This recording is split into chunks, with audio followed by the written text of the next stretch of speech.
Kasi itong Earth ngayon para sa akin parang isang malaking may mga taong nakakulong eh. May mga taong nakakulong, may mga taong napadlock ng yung mindset nila na padlock. Gawin mo agad. In other words, Pero wala sa Biblia yun.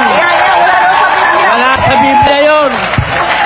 Wala sa Biblia yun. Tutula ko ron. 17:5 ng Jeremias. Sumpain ng tao na tumitiwala sa tao. Tapos, eto pa. Eto na sa Biblia.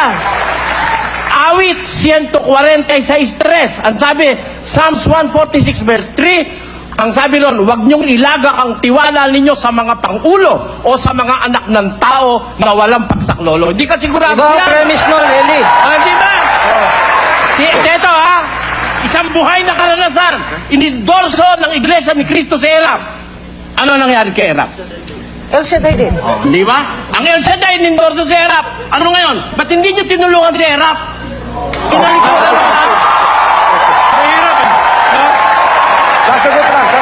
Wait. Una si Brother Mike dito para sagutin ka. Sorry ha. Ay, hindi Pero kailangan sa si akin. Brother Mike. Andiyan ka naman eh. Kapatid eh. Wait. Sana inanay mo siya. Wait. Kaya importante yung pagmamahal sa bayan. Biblia yun. Kayo nga namimiloso po. Yung pagmamahal sa bayan Kayo nga importante. namimiloso po. Tama na. Hindi dapat Airtime ko. Bakit? Brother Eli, oh. Wala sa Biblia eh. Airtime ko Okay. muna. Respetuhan muna tayo, okay lang? Yan ang problema sa'yo, walang respeto eh. No? Ngayong nakasumpong ka ng mabuti, huwag kang magpatumpik-tumpik, huwag kang magpa-delay-delay, huwag kang magpabukas-bukas.